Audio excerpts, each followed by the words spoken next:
수출 의존도가 높은 우리 경제는 대외 변수에 크게 흔들릴 수밖에 없습니다. 그 중심엔 역시 미국과 중국이 있는데요.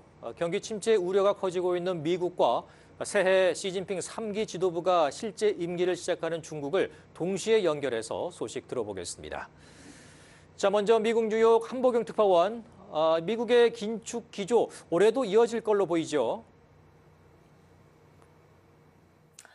네, 금리 인상 폭은 조금 줄인다 해도 연준은 일단 올해 1분기까지는 적어도 기준금리를 계속해서 올릴 것으로 보입니다. 연준이 제시한 올해 최종금리는 5에서 5.25% 수준인데 1분기에 이 수준까지 올릴 가능성이 큽니다. 금리 인상이 실물 경제에 영향을 미치는 데는 시차가 있어서 연준의 강력한 돈줄 재개 여파로 4분기쯤에는 미국 경기가 확연하게 위축될 가능성이 큰 상황입니다.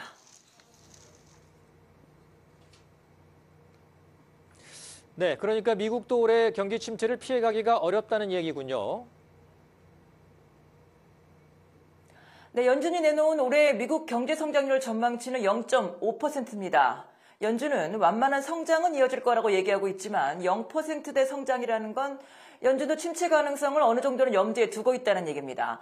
모건 스탠리 등 주요 투자은행 10곳 중 8곳도 올해 미국 경제 침체를 예상을 하고 있습니다. 특히 이 가운데 6곳은 연준이 이런 경기 침체 부담으로 4분기쯤 금리를 인하할 거란 전망까지 내놓고 있습니다. 경기 침체가 현실화되면은 연준이 목표치인 2%가 아닌 3%, 4%대의 물가 상승률에 만족을 하고 금리를 내릴 수 있다는 얘기죠. 물론 이 모든 건 연준의 목표대로 물가가 얼마나 잡히느냐에 달려 있는데 여전히 불확실성은 큽니다. 극심한 에너지, 식량난을 불러온 러시아발 우크라이나 전쟁이 계속되고 있죠.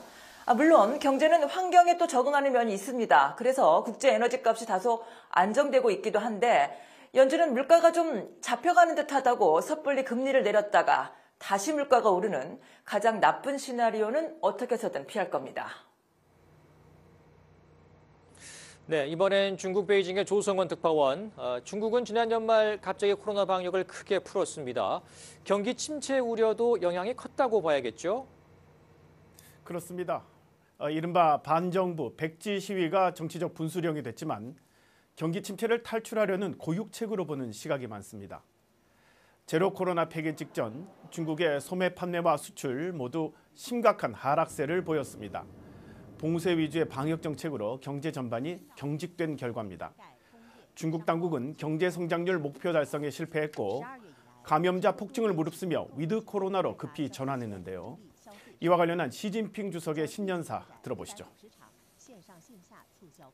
仍是吃劲儿的时候，大家都在坚韧不拔努力，曙光就在前头。 자, 그렇다면 이 중국 정부가 새해 어떤 경제 정책을 펼칠까요? 대외적으로 밝힌 올해 경제 정책 기조는 안정 속 성장입니다. 내용상 성장에 방점이 찍혀 있습니다. 중국은 전통적으로 음력 설을 중시하지만 간밤 새해맞이 불꽃쇼를 하는 등 내수 분위기 띄우기에 한창입니다.